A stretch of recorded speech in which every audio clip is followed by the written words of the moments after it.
রাত 10টা বাজে আমরা কোনো প্ল্যান ছাড়াই হুটহাট করে চলে আসলাম শনি এক রাত, তাও আবার পিজা খেতে।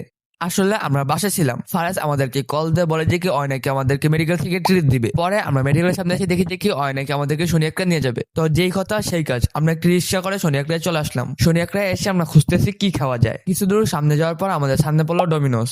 আমরা মনে করছিলাম ডোমিনোস বন্ধ, কিন্তু সামনে যাওয়ার পর দেখি যে কি ডোমিনোস খোলা। তাই আমরা তাড়াতাড়ি করে ডোমিনোসের ভিতরে ঢুকে আমাদের জন্য একটি মিডিয়াম সাইজ পিজা অর্ডার দিয়ে দিলাম। পিজা অর্ডার দিয়ে আসতে না আসতে এখানে সবাই ছবি তোলা নিয়ে ব্যস্ত হয়ে গিয়েছে। এইভাবে কিছুক্ষণ ছবি তোলার পরে আমাদের পিজা রেডি হয়ে গেল। পরে আমি পিজাটা নিয়ে আসলাম। পিজা আনার পর পিজার সাথে ওনারা কি মশলা দিয়েছিল, ওই মশলাটা পিজার মধ্যে দেওয়ার পর আমরা খাওয়া শুরু করলাম।